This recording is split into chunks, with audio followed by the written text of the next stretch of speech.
Boa noite, amados. Deus abençoe vocês. Que bom estarmos juntos. Estou muito feliz pelo fato da gente iniciar com vocês um tempo de ministração e de aprendizagem.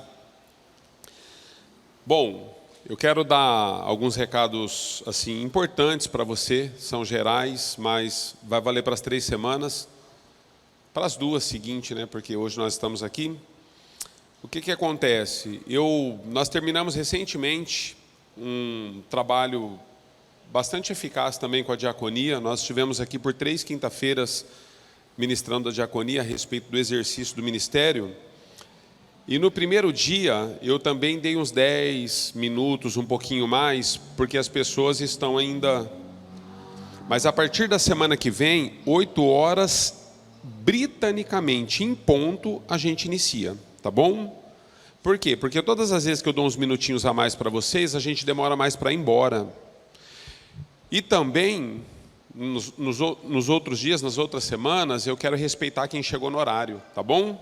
Então, britanicamente, nós vamos começar às 20 horas. Faça um esforço para você estar aqui 8 horas em ponto, alguns minutos antes, e faça um esforço para você concluir a classe, ok? Diferente de uma pregação, não sei o que você veio esperando, né? Mas diferente de uma pregação, a gente vai trabalhar conteúdo mesmo de ensino com vocês. Então, na semana que vem nós vamos ter aqui a Antônia. A Antônia ela é diretora lá da escola presbiteriana. Ela lida, né, muito com as professoras, com os alunos, ela lida com profissionais na área de inclusão para crianças com deficiência, né? Principalmente a questão de autismo. Ela tem trabalhado bastante essa questão dentro da escola como diretora. Então, ela vai vir nos ministrar na quinta-feira que vem. Então, chegue no horário, ok? Para que você possa pegar todo o conteúdo. E a gente, então, vai receber de uma pessoa, de fato, que está no dia a dia lidando não só com a equipe, mas também com os alunos e com as crises existenciais dentro da escola, no momento em que nós estamos vivendo, em relação ao que nós estamos abordando com vocês, ok? Eu queria que você, se é dado as anotações, você ficasse bem tranquilo, porque o material que nós vamos estar trabalhando com vocês, deve ter chegado no grupo aí agora. Eu pedi para a Marisa disparar para vocês. Se vocês quiserem acompanhar, inclusive, está no celular.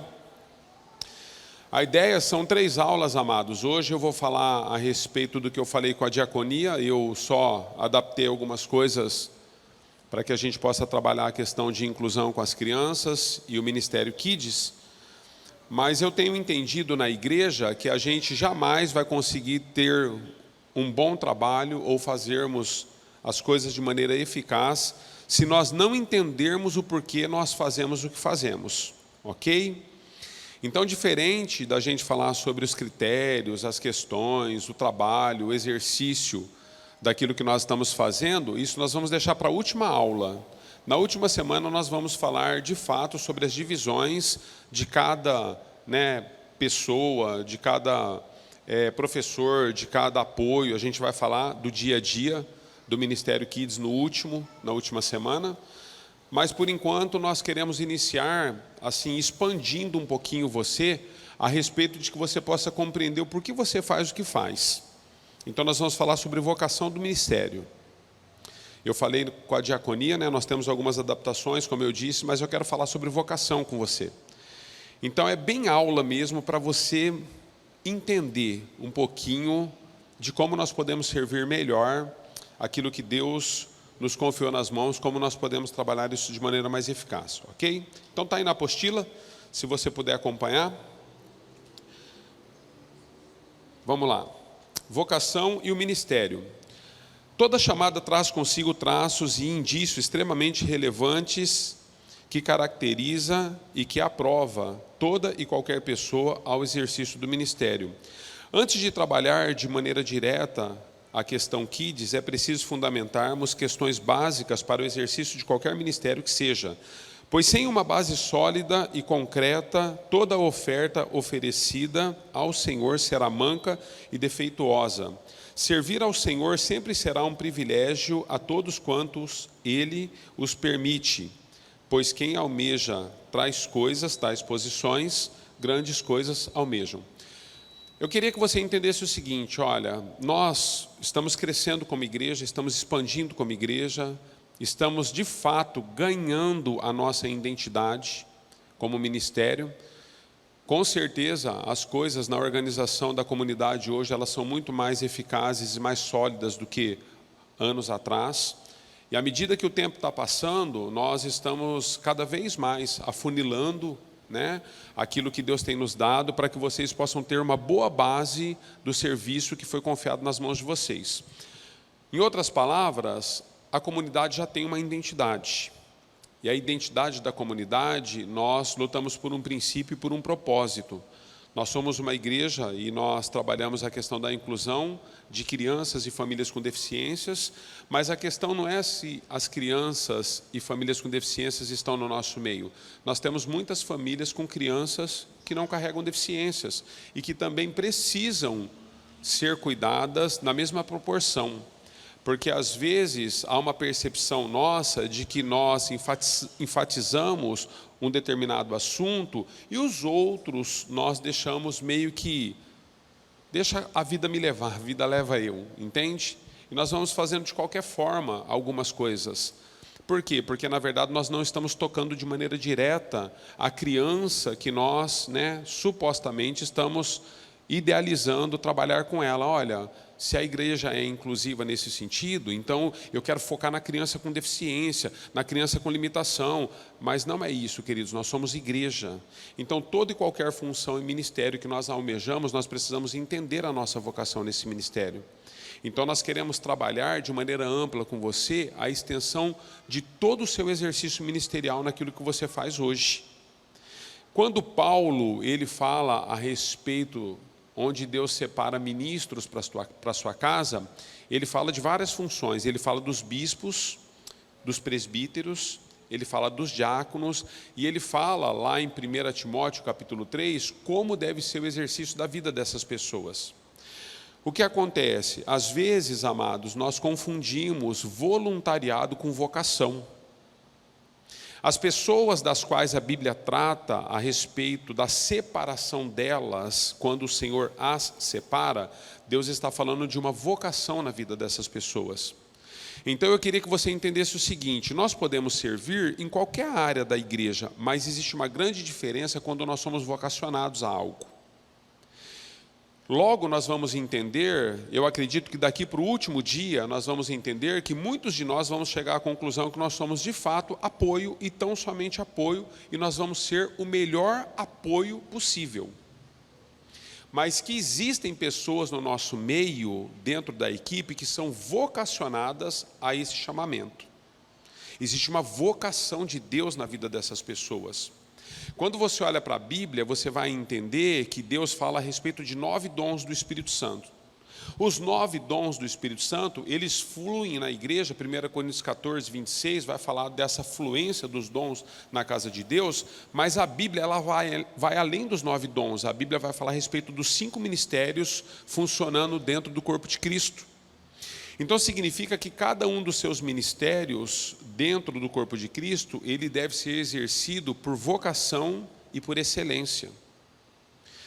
Logo, nós vamos ter pessoas vocacionadas aos ministérios, dentro dos 5 ministérios. Nós temos o ministério de mestre, de profeta, nós temos o ministério de evangelista, nós temos os ministérios, ok? São 5 ministérios, apóstolo, enfim. O que acontece, amados? Quando nós temos uma pessoa vocacionada a um ministério, seja ele qual for, esse ministério, nós vamos então estar seguindo aqueles que são vocacionados e apoiando isso. Por exemplo, dentro do Kids, um dos ministérios que mais fluem é o ministério do ensino. Nós vamos entender isso daqui a pouco. Então, nós precisamos, dentro do ministério Kids, nós precisamos de mestres de Deus, mestres no ensino. Porque diferentemente de outros ministérios que nós exercemos, às vezes por habilidades e dons que fluem através de nós, existe uma característica peculiar no Kids. Ensina a criança no caminho que ela deve andar, e ao se tornar adulto não se desviará dele. Então, esse ministério de mestre dentro do Kids é um ministério que poucas pessoas têm vocação para isso.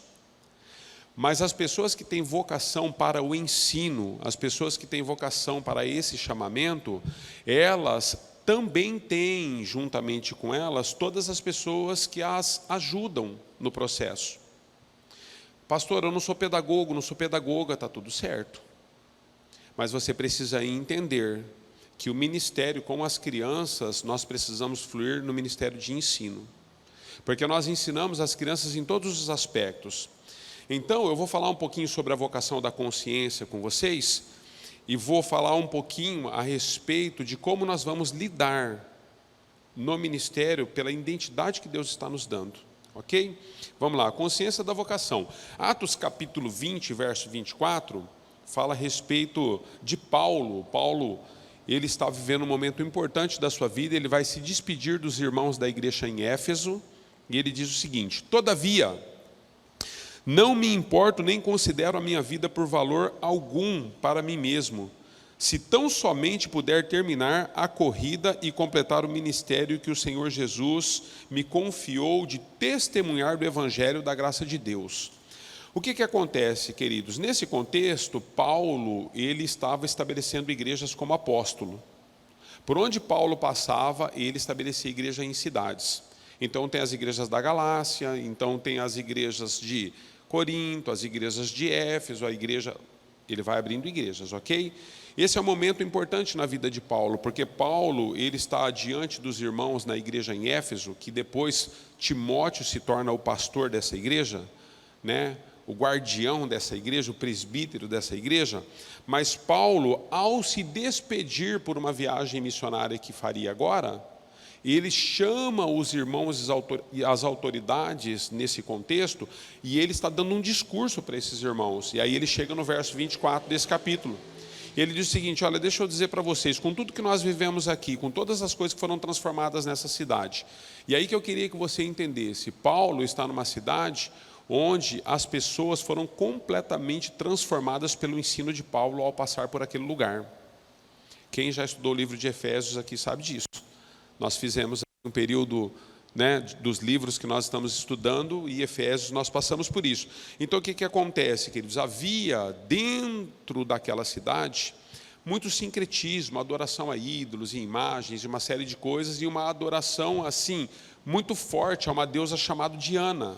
Quando Paulo chega com os ensinos naquela cidade, da parte de Deus, Paulo transforma não somente os seus amigos, que começaram a cooperar com ele, mas Paulo transforma toda uma cidade por meio do Evangelho, através do ensino da palavra.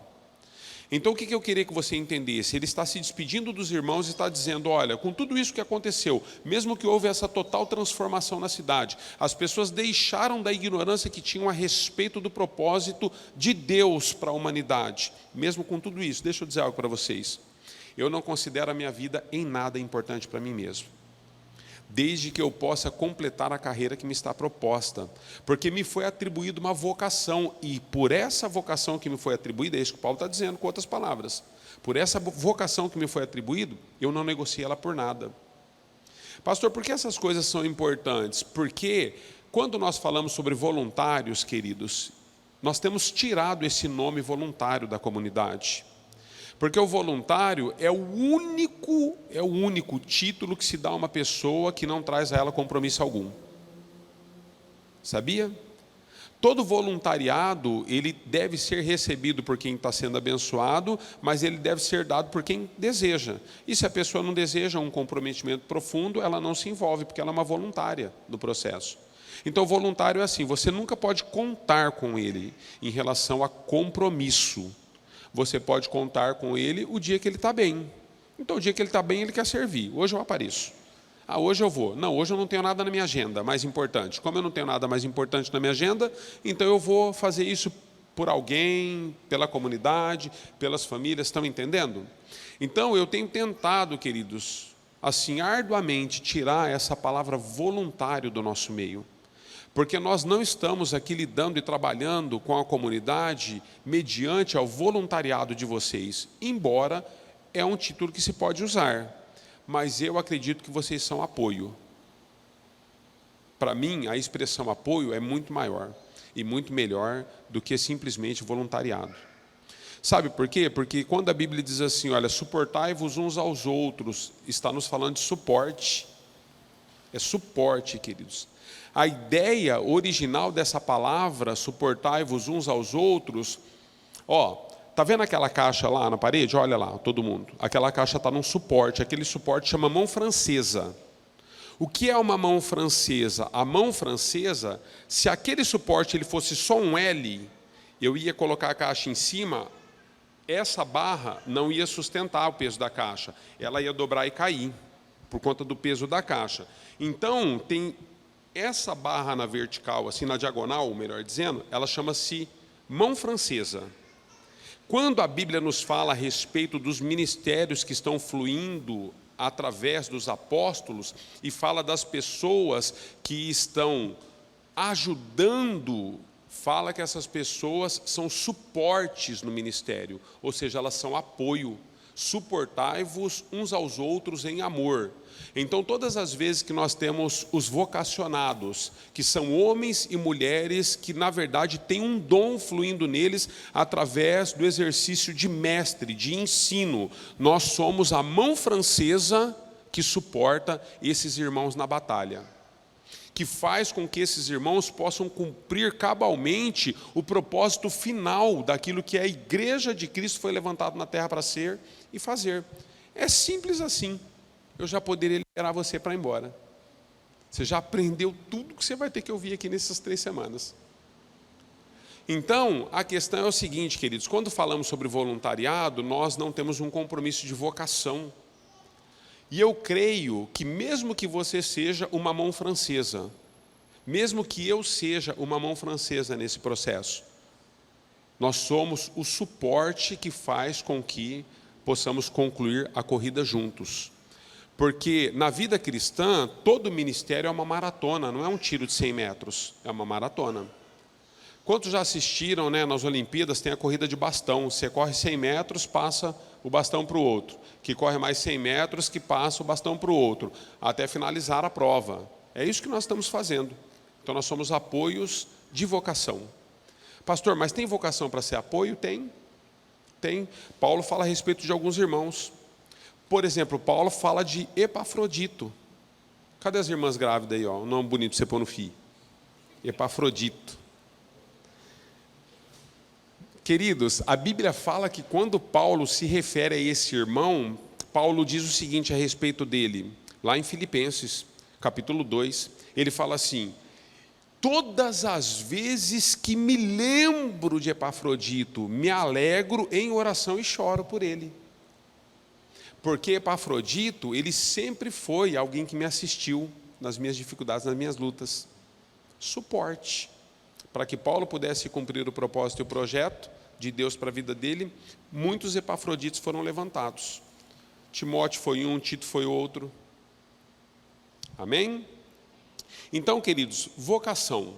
A respeito da vocação, eu quero falar sobre 3 pilares que eu quero destacar com você a partir do verso que nós lemos, onde Paulo afirma que ele não tinha em si mesmo e para si mesmo a vida dele em nada preciosa. Primeiro, Paulo não era um voluntário, nós estamos falando sobre isso.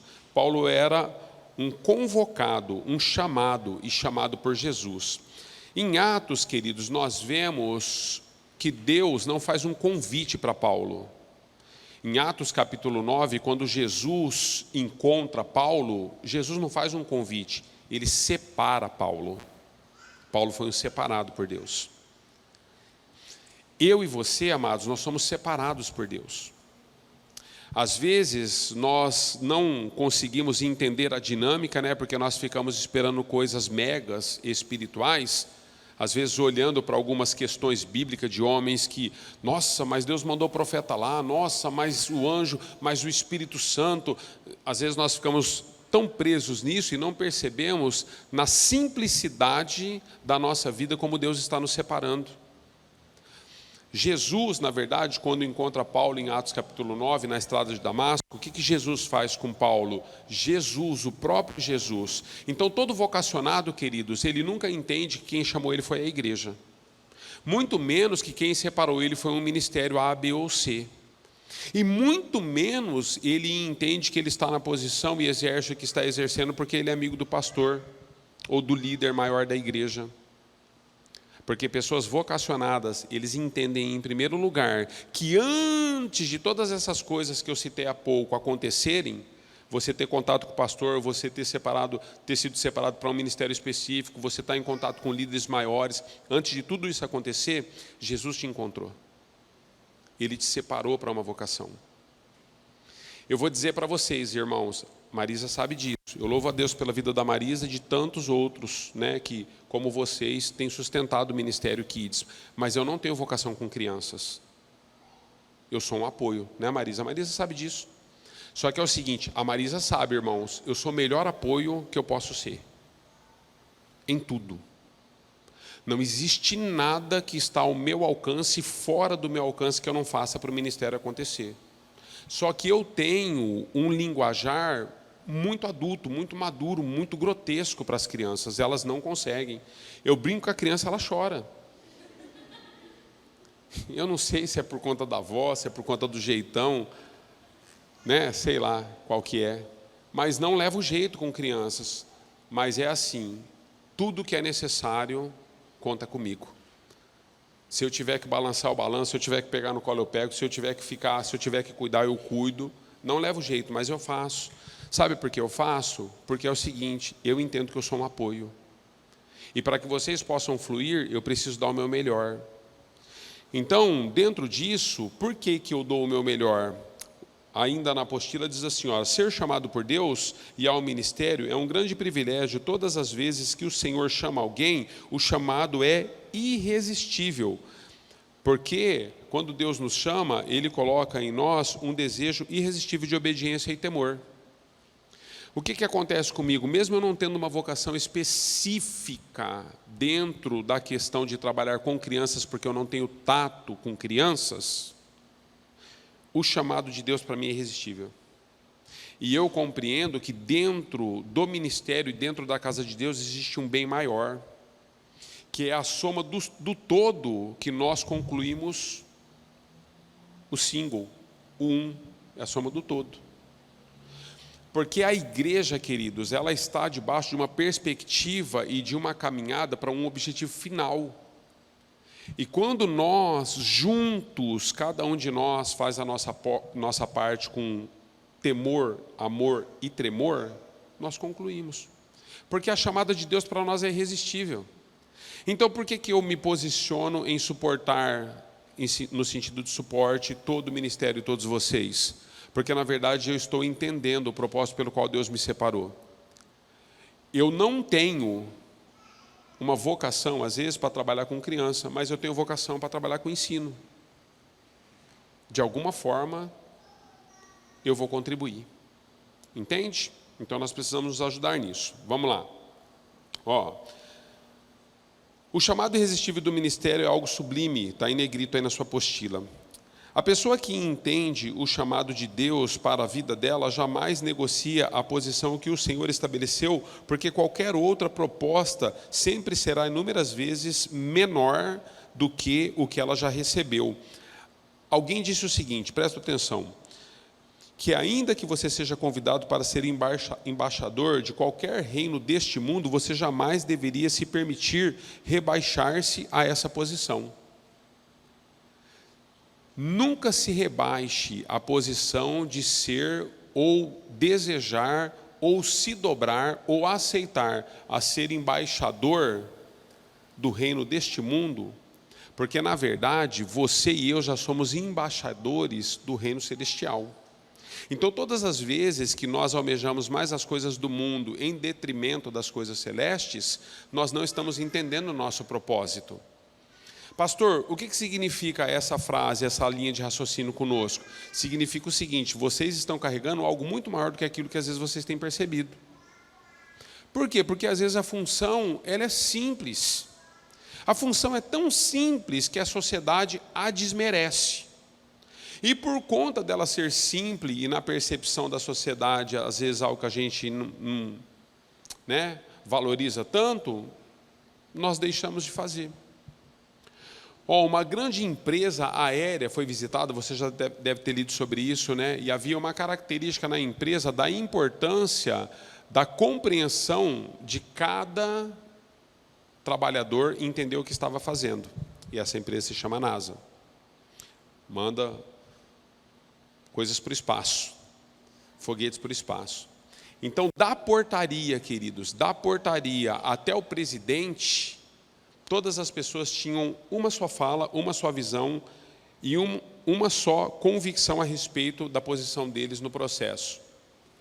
Então, quando você conversa com a pessoa que está varrendo o chão, aí você pergunta para a pessoa, é fato verídico isso, é uma matéria, saiu uma matéria a respeito deles e como eles enxergam a NASA. Eles são trabalhados a compreender a posição e o propósito pelo qual eles estão na posição que estão. Quando você fala com a pessoa que limpa o pátio, por exemplo, você fala para ele, olha, você trabalha na limpeza? A pessoa diz, não. Eu sempre deixo o pátio em ordem, para todas as vezes que um foguete precisar ser lançado, o pátio não seja um problema que atrase o processo. Olha como a pessoa enxerga. Aí você vai conversar com a mulher da cozinha, você é cafeteira aqui na NASA? É você que faz o café, o chá, as coisas? Ela fala, não. Matéria, queridos, fato verídico. Ela diz, não. Ela fala, eu cuido do bem-estar, da alimentação de todas as pessoas que estão trabalhando no processo para que o foguete possa atingir a Lua. Você entende? É diferente, queridos. Ninguém se vê menor. Aí você vai conversar com o cara que vai viajar, que vai para a Lua, que vai sair do planeta, ele tem a mesma convicção que o faxineiro. Ele tem a mesma convicção que o porteiro, que a mulher que faz café, mesma convicção. Sabe por quê? Nós entendemos um processo do qual Deus está nos colocando como igreja para um objetivo final. Nós não precisamos alcançar a Lua, mas nós fomos levantados para mandar pessoas para o céu. Amém? A nossa vocação é muito maior, queridos. Eu vou entrar nas paradas aqui daqui a pouco, vocês vão ver como é que é diferente a nossa posição. Segundo ponto, abnegação. Paulo diz que não considerava em nada a vida dele preciosa para si mesmo. Todo o serviço que prestamos a Deus e toda a obra que nos envolve, é preciso a consciência de que para ter algo nas mãos, às vezes se faz necessário, para ter algo nas mãos de Deus, às vezes se faz necessário soltar das nossas. Você só vai ter algo na mão de Deus quando você estiver disposto a abrir mão de alguma coisa. Olha, quando Deus nos fala a respeito de que Ele nos dá uma paz que excede todo o entendimento, você só vai conseguir desfrutar de uma paz que excede todo o entendimento se você abrir mão do direito de entender. Se você não abrir mão do direito de entender, você nunca vai experimentar uma paz que excede o entendimento. Porque ela excede o entendimento. Se você tentar compreender, você nunca desfruta. Então, Paulo está falando de uma abnegação de vida. Ele está dizendo, olha, eu tenho muitas coisas que eu poderia, os meus diplomas, as minhas posições, os meus elos, os meus convívios, quem eu sou. Paulo poderia ter se apego em muitas coisas. Minha família, Paulo não se apegou em nada, queridos. Minha saúde, meu bem-estar, Paulo não se apegou em nada. Ele falou, eu não considero em nada, coisa alguma preciosa, coisa alguma. Ele se absteve de muitas coisas. Pastor, onde que você quer chegar? Eu quero chegar ao seguinte, não tem a ver com kids. É por isso que nessa primeira semana, na primeira aula, nós estamos ministrando para vocês a respeito de vocação. Sabe por quê, queridos? Porque Paulo está nos ensinando um princípio básico de todo aquele que serve ao Senhor. Ele está querendo dizer o seguinte, olha, não importa o que você faz, importa para quem você faz. E quando você compreende que é para Deus que você está fazendo, as outras coisas não podem competir à altura de que você faça para Deus com desleixo o que você está fazendo. Porque, em primeiro lugar, nós precisamos centralizar Deus em tudo, naquilo que somos e temos. Paulo está nos dando a ideia, queridos, de que é o seguinte, existem momentos na sua vida que eu sei que é difícil para você, e a igreja, a comunidade, ela é tão criteriosa com isso. A comunidade, ela não fica exigindo de você que você mate a sua família, que você não ande com a sua família, que você não tenha tempo com a sua família, que você todas as noites esteja aqui, que você todos os finais de semana esteja aqui. A gente tem procurado fazer uma agenda que mais libera você do que te traz para cá. Nós temos procurado. Por que ainda, às vezes, nós temos algumas pessoas que servem de maneira dupla? Porque ainda falta peças no todo. Mas à medida que essas peças estão sendo enviadas, nós estamos liberando cada vez mais a sua agenda. Mas quando a sua agenda foi exigida, entenda o que Paulo entendeu. Ele disse o seguinte: olha, eu sei que a minha família é preciosa, mas não dá para a vida toda eu colocar minha família em primeiro lugar e não obedecer o chamado da soberana vocação que está em mim. Existem alguns momentos, amados, não são todos, mas existem alguns momentos que alguns sacrifícios são necessários na caminhada cristã, em qualquer aspecto da vida, inclusive no Kids. Não tem jeito. Você acha que eu não queria que você estivesse em casa agora, assistindo Netflix, descansando, tomando um banho, comendo alguma coisa, curtindo a família? Eu queria. Mas deixa eu dizer para você, se nós formos uma igreja que fazemos isso a vida toda, a gente nunca vai cumprir um propósito. Então existem momentos que sacrifícios não são exigidos. E uma vez que eles não são exigidos, a gente precisa ter a compreensão de um vocacionado. Porque o vocacionado, ele não reclama. Não estou dizendo que você veio para cá reclamando, ok? É que nós estamos dando uma aula a você de princípios. E se veio também já tomou essa chumbada, segura essa aí. Tomei a aguinha só para ver quem estava rindo. Aí eu vi quem riu de engraçado e quem riu porque falou, vixe, tomei. Então o que acontece, queridos? É porque quem tomou uma dessa ri, mas não ri muito, ele só meio ri assim, ó.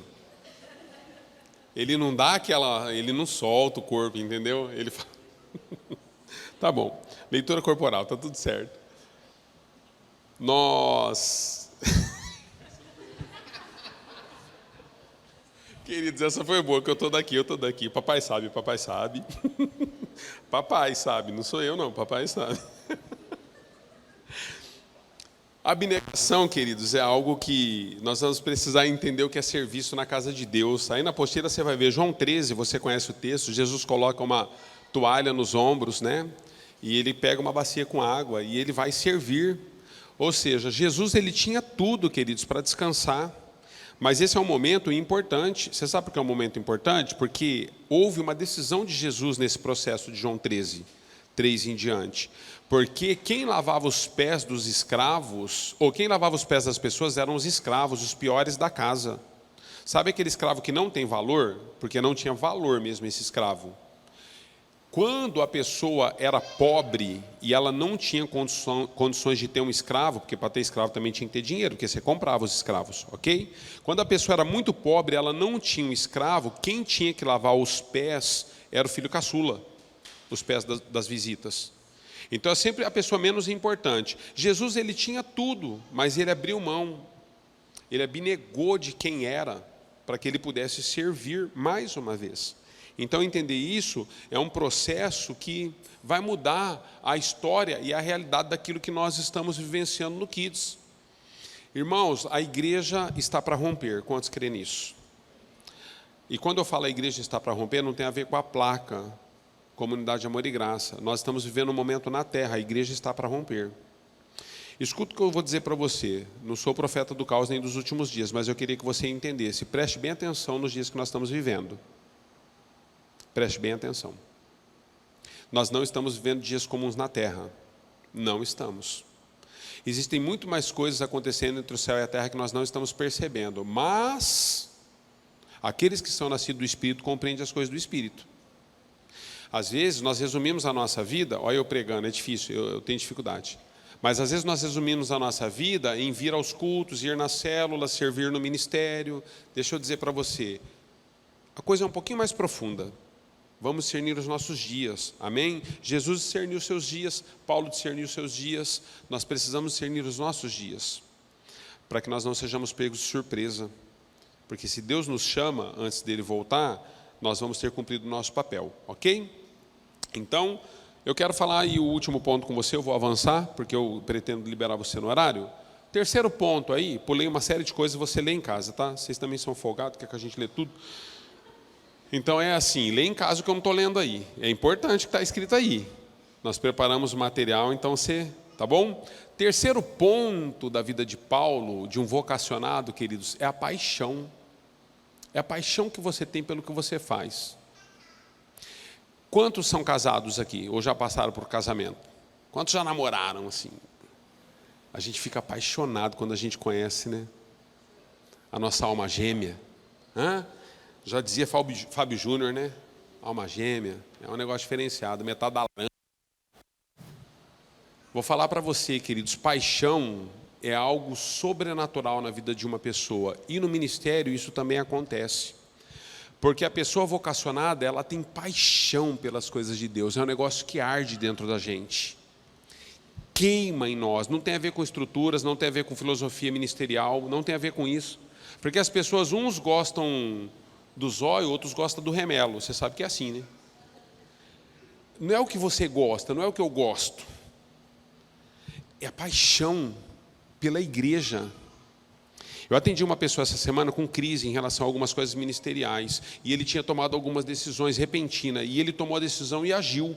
Aí ele agiu, me chegou a informação. Falou, pastor, o senhor precisa intervir. Eu falei, marco com ele. Marquei com ele no mesmo dia, atendi ele no outro dia cedinho aqui na igreja. Atendi ele no outro dia na igreja, deixei ele falar o que ele quis. Quando ele falou tudo o que ele quis, eu ouvi ele pacientemente. Irmãos, por Deus, comecei a chorar. Chorar. Falei, filho, por que você fez isso com a igreja? Não faz isso com a igreja, filho. Nós não podemos tocar na igreja, queridos. Deixa eu dizer algo para você, ó, ministério, kids, aprenda o seguinte. Toque em qualquer coisa que você quiser tocar, não toque na igreja. Não defraude a igreja, não brinque com a igreja, não iluda a igreja, não toque na igreja. Sansão tocou na igreja. Eu estou usando figura, tá? Porque o Antigo Testamento nem tinha igreja nascida ainda. Mas Sansão tocou na igreja. Eli tocou na igreja. Ófines, Finéias tocaram na igreja. Não toca na igreja, queridos. E ele falou, como assim, pastor? E eu continuei chorando. Eu falei, essa decisão que você tomou, filho, sem buscar consultar pessoas mais maduras no processo, em última instância, o que você está fazendo com a igreja tem um peso eterno diante de Deus. Não faz isso não. É a igreja de Cristo. Em outras palavras, queridos, educadamente, né? Mas sabe o que o Espírito Santo me comunicou a compartilhar com ele? Isso aqui não é a casa da sogra. Você acha que isso aqui é a casa da sogra? Quando você pega a agenda que te foi dada e você coloca no bolso, você amassa, põe no lixo. Quando você tem uma agenda no celular, você sequer olha ela para ver os dias que você está na escala. Quando de última hora, nós vamos falar disso lá no último dia, mas nós vamos falar em amor. Hoje, eu estou usando esse testemunho do irmão lá. Estou usando o testemunho do irmão que o que ele fez com a igreja não se faz, queridos. Quando você fala assim, ó, hoje eu não vou poder ir, tá? Aí você fala 7:30 da manhã. A gente tem que estar aqui às 8. Faz isso não. Salvo, fiquei de cama, deitei bem e acordei doente. Acontece. Peguei uma virose e de repente ela manifestou enquanto eu estava dormindo. Acontece. Aí é diferente. Mas assim, ó, não toca na igreja. Nós não estamos tocando na Marisa, nem no Murilo, nem no pastor Cacá, nem na pastora Giovana. Não é nessas pessoas que a gente está tocando. Não toque na igreja. Estou dizendo isso para você. Pastor, por que você está falando isso? Porque nós estamos falando de vocação. Na vocação, queridos, nós temos paixão pela igreja. Nós temos paixão pelo ministério. É algo que arde, queima em nós. Todas as atitudes, as decisões que a gente toma quando nós estamos apaixonados, nós estamos preocupados se não vamos ferir quem amamos. Não é assim? Os caras que gostavam de jogar bola, quando a namorada fala assim, porque você está no auge da paixão, a namorada fala assim, ah, você vai jogar bola? Seu coração está ardendo. Você fala, lógico que não. Jogar bola? Que isso? Ficar com você, amor. O coração fica na goela, mas você fica com ela. Por quê? Paixão. Ela é mais importante do que a bola nesse momento para você. Né? Vice-versa, podia falar da mulherada aí. Ah, você vai para o shopping? Lógico que não, amor. Shopping? Que shopping? Vou ficar com você. Paixão. A exemplo não só de Paulo, mas de todos os personagens bíblicos, a vida de um vocacionado demonstra extrema paixão por aquilo que fazem e por aquilo que foram levantados. Um dos significados da palavra paixão, busquei lá no Pai dos Burros, tá bom? Um dos significados no dicionário da palavra paixão é um sentimento intenso e violento por algo ou alguém. Você precisa ter um sentimento violento e intenso pelo ministério com as crianças. Seja você um mestre, seja você um apoio. Tem que ser violento, irmãos, no amor e na paixão pelo ministério, porque você está sendo levantado para isso por Deus. Amém? O sentimento de Jesus pela causa que Deus confiou em suas mãos era regado de íntima paixão a todo o momento, inclusive pelo zelo que ele tinha com as questões da casa de Deus.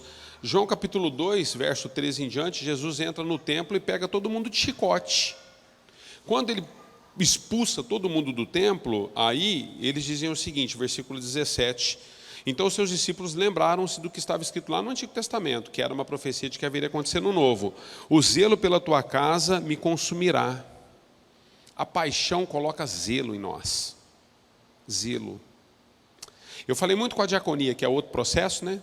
A diaconia atua de outra forma, mas o que é zelo, irmão? Zelo é algo diferente de ofício. Às vezes você tem um ofício ministerial, mas não tem zelo pelo ofício. Porque a pessoa que tem zelo, ela não precisa nem ter o ofício. A pessoa que tem zelo, ela não precisa ter o título. Uma pessoa que tem zelo, por exemplo, ele passa num lugar, está em desordem, ele coloca a ordem no lugar. Ele vê um copinho no chão, ele pega e põe no lixo. Ele vê uma torneira pingando, ele vai lá e fecha. É natural, automático. É automático. Zelo. Zelo.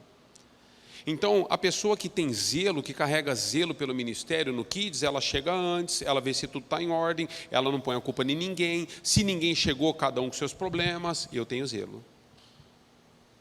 Eu cometi alguns erros no ministério ao longo da vida, queridos. Nesses quase 30 anos caminhando com Jesus, eu já fiz comparações, hoje eu não faço mais. Há 4 anos atrás eu aprendi como é duro a dor da comparação, quando somos comparados, e quando na avaliação das comparações nós estamos abaixo, e por conta disso nós não somos valorizados, porque é colocado um sarrafo, e as comparações, às vezes você vai ter pessoas. Hoje, para mim, queridos, nesses anos que nós estamos na comunidade, eu aprendi o seguinte: todos nós temos o nosso valor. Eu não comparo você com ninguém. Só que é o seguinte, também não fico me comparando com ninguém. Né? Eu amo uma expressão que Deus disse a respeito de si, eu carrego ela comigo. Não no sentido pejorativo e nem no sentido de afronta a Deus, mas eu creio que ela é uma realidade. Quando Deus fala assim, eu sou o que sou. Eu sou o que sou, queridos. Eu tenho a minha identidade muito bem resolvida. Então, no ministério, você precisa entender que a paixão vai te dar isso. Você é o que é. Se você chegou 15 minutos antes, ainda do horário que foi programado para que todos estejam, e nesses 15 minutos você, olha, eu tenho zelo pelas coisas de Deus, e você fizer tudo, e todo mundo que vai chegar no horário, vai chegar quando? No horário. Todo mundo que vai chegar no horário, quando chegar você já fez tudo. Não fique dizendo pelos 4 cantos deste mundo, eu cheguei primeiro que todo mundo, toda vez é eu que tenho que fazer. Não diga isso, queridos. Faça e sorria. Zelo. Quero dizer para você o seguinte, naquele grande dia, haverá uma pedrinha a seu respeito que outros não vão ter, porque Deus está vendo o seu zelo. Outros podem não ter, você tem. E isso lhe vai ser computado. Verdade, pastor? Pedro diz isso. Cada um será julgado segundo as suas obras. Está falando de obras para galardão. Para que serve o galardão? Você não valoriza ele hoje, mas lá você vai entender. E você vai falar, por que eu não valorizei esse trem? Que tinha até um nome esquisito, que eu nem sabia muito bem o que era. Valorize. Então é assim, eu venho e eu faço. Tem ajudante, eu faço. Não tem, eu faço sozinho. Quantas vezes eu venho para a igreja, queridos, eu faço as coisas sozinho. E aí, às vezes, alguns irmãos vêm me ajudar e eles querem denegrir outros que não vêm. Eu falo, irmão, não fale de ninguém, cara. Você veio ajudar? A maior ajuda que você pode dar é não falar de ninguém. Já está me ajudando bastante, porque eu estava bem até agora. Se for para você falar dos outros, você já atrapalhou a minha... Eu estava na paz. Porque às vezes a pessoa vem ajudar e fica assim, mas fulano podia vir, né, pastor? Fulano não aparece, ele tem habilidade com isso. Eu falo, irmão, deixa fulano. Você veio para falar do fulano, fique em casa. Eu sou simples assim comigo as coisas. Então, quando eu venho, queridos, tem gente para me ajudar, eu me alegro. Hoje mesmo, eu trabalhei aqui o dia inteiro, mudamos as caixas de lugar. Você está vendo que ela está mais para lá assim? Ela estava na frente do telão. Destelhamos tudo aqui, fizemos um trem aqui. Estou aqui desde ontem. Ontem veio um irmão me ajudar, hoje veio outro irmão de manhã, hoje veio outro irmão depois do almoço só para passar o som. E depois do almoço ele veio só passar o som, porque é a habilidade dele. E depois do almoço eu trabalhei sozinho, mas numa alegria, queridos. Está tudo certo para mim. Zelo pelas coisas de Deus. E correndo porque tinha que receber vocês aqui hoje. Saí daqui 6:45 da noite. Mas numa alegria. Para preparar isso aqui que não tinha preparado ainda. Por isso que eu mandei agora, Marisa. Está tudo certo.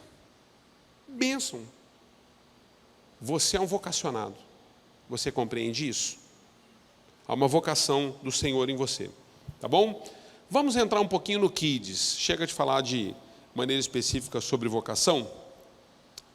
Significado da palavra ensino. Olha, o que significa o ensino? Agora você vai entender o que é Kids. Por que nós estamos vocacionados ao Kids. A palavra ensino também foi no pai dos burros. Significa transferência de conhecimento, de informação, espírito de caráter geral, instrução.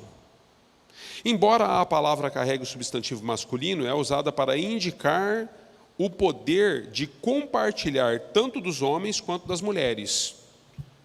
Então, aqui a gente não faz acepção de homem e mulher, queridos. Nós podemos ter bons professores e boas professoras. Podemos ter bons educadores e boas educadoras. Ok? E para os apoios a mesma coisa, homem e mulher. Porque fica sempre naquela assim, né? Isso aí é papel de homem. Não tem papel de homem aqui, irmãos. Isso aí é papel de mulher. Não tem papel de mulher. Tem o nosso papel. Porque, na verdade, o que se espera no Kids? Que nós possamos transferir conhecimento, que nós possamos trazer informação às nossas crianças, instruindo eles, e que nós possamos ter um espírito de caráter geral. O que é esse espírito de caráter geral? Que eles possam olhar para nós e ver o espírito que nos governa. Eles possam entender em nós. Crianças cuidadas e ensinadas de maneira específicas na Bíblia. Vamos falar sobre crianças que foram ensinadas na Bíblia? E qual que é o poder do Ministério Kids na comunidade? O poder que está nas suas mãos, independente do que você faça? Estou vendo as irmãs da cozinha ali, ó. As irmãs da cozinha é que nem abelha, só anda junto. Quando uma te pica, vem tudo em cima.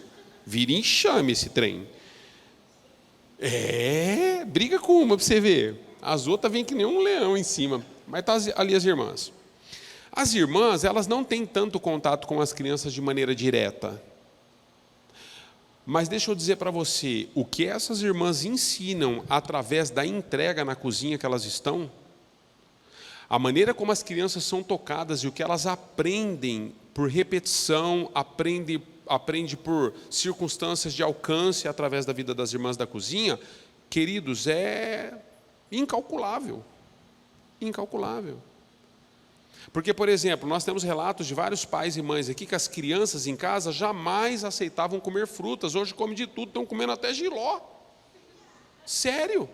Crianças que estão comendo legumes amargos, porque aprenderam a lidar com os legumes e com as frutas. Influência das irmãs, que são bastidores. Crianças estão sendo abençoadas, famílias estão sendo abençoadas em todos os aspectos e sentidos. Então, o que acontece? Crianças, amados, elas precisam dos adultos. E nós vamos entender isso. Moisés foi ensinado pela sua própria mãe, na primeira infância, e mesmo tendo ido para o Egito e aprendendo os seus costumes, não se desviou do caminho e do chamado, pois ele carregava um propósito. Coisa mais linda, a vida de Moisés. Porque Moisés ia ser morto, a mãe amamentou ele até 3 meses, escondido, não conseguiu mais, porque o bicho começou a chorar alto. Ela falou, vou pôr o menino num cesto, solto no rio. A filha de Faraó, tem todo esquema lá que vocês conhecem. Aí a filha de Faraó, olha, preciso de uma mulher para amamentar essa criança, porque eu não tenho leite. A irmã de Moisés, Miriam, estava dando um carioca, que ela correu atrás do menino para trazer o menino de volta. Ela falou, eu tenho uma mulher que está dando leite, ela pode amamentar o garoto. Leva para a mulher. Moisés volta para casa. Joquebede vai amamentar o menino. Deixa eu dizer para você, querido, querida, queridos, Joquebede está aqui, ó. Moisés, tu és um hebreu, filho. A mãe vai ficar pouco tempo com você, filho. Mas a mãe vai cantar algumas coisas, que você possa carregar esses cânticos no seu coração. Joquebede, queridos, todos os dias em contato com aquele garoto que era seu filho, antes de liberá-lo para o mundo. Um mundo adverso e completamente extremo a tudo que eles viviam em relação às suas crenças e os seus costumes. Ela semeou no coração daquele menino, na identidade daquele garoto, quem ele seria no futuro. Ele se tornou um libertador de Israel. A pergunta que eu te faço, quando você recebe as crianças aí, o que você semeia na vida dessas crianças? Cadê as Joquebedes, queridos, do Ministério Kids? Cadê as Joquebedes? Independente de sexo. Nós precisamos entender algo profundo sobre o ministério que Deus nos confiou nas mãos. Nós precisamos entender. Vamos para cima? Sansão. Havia instruções específicas a respeito da vida dessa criança chamada Sansão. O texto sobre Sansão diz assim, olha, quando as suas palavras se cumprirem, Manoá perguntou, Manoá é pai de Sansão, como devemos criar o menino? Como devemos criá-lo? O que ele deverá fazer? Quando você está no Kids, funcionando lá, quando você está fazendo os alimentos, quando você está na recepção, quando você está no dia da aula, porque a aula é sua, quando você está apoiando o professor dentro da sala, quando você está conduzindo, quando você tem contato direto com a criança, você já perguntou para Deus, Senhor, porque Manoá, o pai de Sansão, está perguntando para um anjo. Um anjo visitou Manoá e a sua esposa. E quando o anjo do Senhor visitou Manoá, ele pergunta para o anjo, ou seja, é uma conexão dele com o céu. Ele pergunta para o céu, como ele deveria agir na terra, em relação àquela criança chamada Sansão. Ele diz o seguinte, o que devemos fazer com essa criança? Como devemos criá-lo? O que ele pode comer? O anjo diz para ele, queridos, é que eu não estou lendo todo o texto, se você ler todo o texto lá, o que ele pode comer, o que ele não pode, o anjo dá a instrução, ele não pode ser dado bebida forte, enquanto a tua esposa estiver grávida, ela não pode tomar vinho, esse menino vai crescer, ele não pode ter contato com a parreira de uva, porque da uva vem o vinho, e o vinho traz embriaguez, esse menino é separado, então tem algumas coisas que esse menino não pode comer, então aí entra as irmãs da cozinha, por quê? Ele pergunta para o céu, como que eu devo tratar essa criança? O Ministério Kids, queridos, ele não é um ministério que tira as crianças de dentro do salão no horário de culto para os pais assistirem um bom culto e as crianças ficarem em playground. Você tem que perguntar para Deus. Nós temos alguns nomes, eu sei que você tem, nós sempre temos. Tem aquela criança que ela é mais arredia, tem aquela criança que é mais tribulosa, tem aquela criança que é mais agitada, tem aquela criança que é mais problemática, tem aquela criança que é mais nervosa. Nós temos esses nomes. Você tem, eu sei que você tem. Confessa, você tem. Você sabe quais são, você está lá. Você tem que perguntar assim, Deus, vou te usar como exemplo, tá, filho? Você tem que perguntar, Deus, como que eu devo lidar com Vilela? Tem que perguntar, porque às vezes o Vilela é uma pedra no seu sapato, os outros não são, mas o Vilela é. Então se ele é uma pedra no seu sapato, você tem que perguntar, Deus, como eu devo tratar essa criança? Porque nós pegamos crianças que às vezes, para nós, elas são difíceis, queridos, nós desprezamos. E as crianças estão lá para receber cura, ensino e para cumprir um propósito em Deus, mas pelo desprezo causado pelos nossos corações, pelas nossas emoções, nós extraviamos essas crianças de um propósito original, porque elas já são rejeitadas pela sociedade e também sente a rejeição dentro da igreja, pelas pessoas que estão cuidando dela em meio a um culto, porque é um culto que nós fazemos. Vocês e eu estamos fazendo um culto para Deus, às vezes até em posições diferentes, em locais diferentes, até em salão diferente. Enquanto estamos prestando um culto aqui, vocês estão prestando um culto lá. Manoá perguntou para o anjo: o que eu devo fazer? Como eu devo criar essa criança? Queridos, uma das coisas mais lindas, quem é pedagoga sabe disso, né? E principalmente os que têm exercício há muitos anos, você hoje encontra adultos que te chamam até hoje de tio, de tia. Está mais velho que você, passou você já. E fala assim: tia, que saudade daquele tempo, os princípios que a senhora colocou no meu coração. Entende? Porque nós marcamos a vida das crianças, a maneira como nós servimos com a vocação que Deus nos deu. E se nós colocamos bons princípios, irmãos, nós não estamos vindo aqui para fazer, não é malabarismo, queridos. Nós estamos vindo com um propósito, ok? Sansão. Ana entrega Samuel: agora eu vou pegar você. Sansão estava tudo bem, né, irmão? Fora da igreja, está tudo certo. Moisés fora da igreja. Mas a Bíblia diz que Ana e Eucana não tinham filhos. E Ana vai no templo, ela chora copiosamente, ela entra numa crise com Deus: dá-me um filho, Senhor, dá-me um filho. A Bíblia diz que Deus profetizou sobre a vida dela que traria um filho, e Deus trouxe. Ela gera Samuel. Ela falou: Senhor, quando eu tiver essa criança, eu vou devolver ele na tua casa. A Bíblia diz que Ana, está escrito aí, Ana vai e entrega Samuel, está na apostila. Ana vai e entrega Samuel ao sacerdote Eli, devolve a criança na igreja. Eli, queridos, teve problema com os filhos, mas Eli soube direcionar Samuel a Deus. Samuel está tendo uma experiência com Deus na hora de dormir. Aí ele vai até Eli e fala: Eli, o senhor me chamou? O sacerdote está me chamando? Ele falou: não, filho, vai deitar, não te chamei não. O menino deita, Samuel, conhecemos, né? Vocês contam essa historinha todo dia para as crianças. Eli entendeu, queridos. Ele falou: filho, Deus está te chamando. E ele coloca o menino nas mãos de Deus. A igreja foi levantada, queridos, para direcionar as crianças a um propósito divino. Colocar as crianças em contato, em experiências com Deus. Deixa eu dizer para você, eu não sonho só com um ministério Kids que atende famílias com deficiências e necessidades. Eu sonho com um ministério Kids onde nós podemos ver crianças sendo curadas e restauradas porque elas tiveram um encontro com Deus. Eu já participei de momentos na vida cristã, queridos, onde nós vimos crianças serem cheias da presença de Deus e serem curadas e libertas. O que é para Deus tirar o autismo de uma criança, queridos? O que é para Deus curar um síndrome de Down? O que é para Deus curar um hiperativo, tocar na vida de um TDAH? O que é para Deus isso? Não é nada. Mas nós precisamos dizer para eles: Samuel, Deus está te chamando, filho. Por que você está assim? Esse é o nosso papel e o nosso propósito enquanto nós estamos servindo, porque nós somos pessoas de vocação. A igreja tem um princípio, queridos, um propósito: levar os nossos a Deus.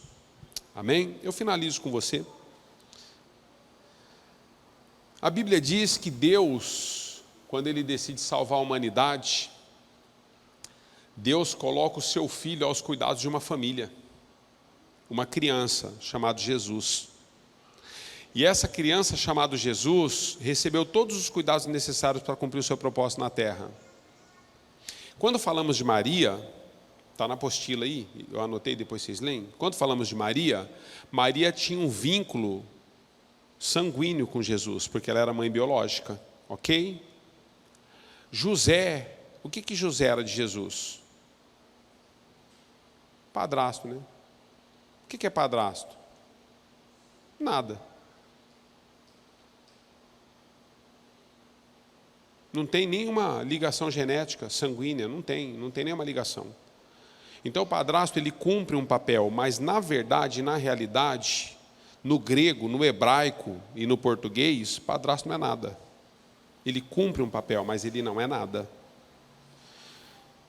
Maria, ela sentia o peso dos cuidados para com Jesus, porque era mãe biológica, mas deixa eu dizer para você, não fosse José entender todo o propósito e dirigir essa criança chamada menino Jesus encarnado, Deus encarnado, eles não teriam cumprido o papel pelo qual Deus os trouxe à terra. José entendeu isso. Eu e você, queridos, não temos nenhuma ligação sanguínea com a maioria das crianças que vêm aqui. Por que eu digo com a maioria? Porque às vezes tem professor, tem apoio, que tem filhos aí, né? Então com essa você tem a ligação, né? Mas a maioria você não tem. E muitos de nós não temos nenhum filho aí, nem neto. Lidamos somente com pessoas que não temos ligação sanguínea nenhuma com eles. Mas nós precisamos ter uma compreensão na igreja. Qual que é a nossa ligação sanguínea com essas crianças? É o sangue de Cristo. Nós precisamos entender que assim como Deus levantou José para um propósito na vida de Jesus, o seu filho unigênito, Deus nos levantou na vida dessas famílias, para com essas crianças. Então falar de kids com você, para mim, é muito mais profundo do que simplesmente falarmos do que você tem e o que você não tem que fazer. Tem que chegar a tal hora, você não colocou os copinhos. Queridos, todas essas coisas funcionais e estruturais a gente vai definir, está tudo certo. Mas eu quero dizer para você, Deus nos levantou como um ministério para algo muito mais profundo do que a gente está compreendendo. A comunidade, ela tem, e eu louvo a Deus por isso, ela tem um princípio de não negociar a palavra. Então, quer entender o que você está fazendo? Entenda o que você ouviu hoje. Amém? Quantos estão entendendo? Então, antes que você durma, quer falar alguma coisa, Marisa? Eu queria que você pudesse, de fato, pegar esse texto, ler em casa, o conteúdo dessa matéria, eu queria que você pudesse refletir sobre isso, e que você pudesse começar a aplicar, dentro do ministério e da vocação que Deus te deu, como lidar com essas famílias e com essas crianças. Deus tem nos dado uma palavra que nós vamos pastorear a cidade, queridos. E como nós pastoreamos a cidade? Nós pastoreamos através de todos nós, cada um dentro daquilo que Deus nos colocou. Você no seu trabalho, no ministério, na sua família, e eu a mesma coisa. Então nós precisamos fazer tudo isso com excelência. Amém? Glória a Deus. Não deixe de estar na próxima semana, não perca os próximos capítulos, ok? A Antônia vai falar sobre coisas importantes, a diretora conosco. E eu quero que você siga até o final, e que você possa mudar a mentalidade que você está carregando, se você a tem distorcida, a respeito da posição que você exerce. Amém? Fique em pé. Espero que a aula possa ter te abençoado, que ela possa tocar profundamente a sua alma e seu espírito, fazer divisão entre um e outro, e mais do que isso, que ela possa de fato te trazer compreensão, uma compreensão que às vezes você não estava tendo por essa perspectiva. Oremos? Muito bom. Pai, nós te louvamos, te bendizemos pela tua fidelidade. Nós estamos no momento de muitas reflexões a respeito da posição que nós carregamos e temos, mas eu quero entender com os teus filhos, Pai, existe uma vocação do Senhor nas nossas vidas, existe um propósito pelo qual o Senhor nos colocou na posição que estamos. E o nosso desejo, Senhor, ao receber todas essas informações e a matéria de hoje, é que nós possamos compreender, Senhor, como a Tua Palavra nos ensina a lidar com as crianças que nos são colocadas nas mãos. O Senhor tem um propósito, falamos de algumas delas aqui, tantas outras não foram mencionadas, mas nós queremos mencionar a Ti nessa noite, as crianças que nós estamos tocando nesses dias. Cada uma delas tem um nome, Senhor. E de maneira específica nós fazemos a pergunta ao Senhor a partir de hoje: como devemos tratar essa criança? O que será essa criança na percepção do Teu Espírito Santo quando ela crescer? Às vezes, Pai, nós estamos cuidando de presidentes, prefeitos, às vezes nós estamos cuidando de autoridades na terra e nem sabemos disso, mas que o Senhor possa nos dar discernimento, Pai, de que o Senhor está formando muitos libertadores no Kids, e que esses libertadores, eles vão cumprir cabalmente o papel pelo qual o Senhor os trouxe a esse mundo. E nós te louvamos pelo privilégio, Senhor, essa é a palavra, pelo privilégio de o Senhor nos ter permitido participar disso, do ensino e da instrução na vida dessas crianças e dessas famílias. Assim nós te bendizemos, despede os teus filhos com segurança para casa agora, que os teus filhos possam ser transformados e o teu Espírito esteja com eles em todo e qualquer momento, e que os teus filhos possam de fato dizer, verdadeiramente, o Senhor transformou a minha história. Assim eu os abençoo debaixo dessa palavra, que o teu Espírito Santo cuide deles em tudo, na autoridade do nome do Senhor Jesus, a quem dizemos amém. Deus abençoe, em nome de Jesus.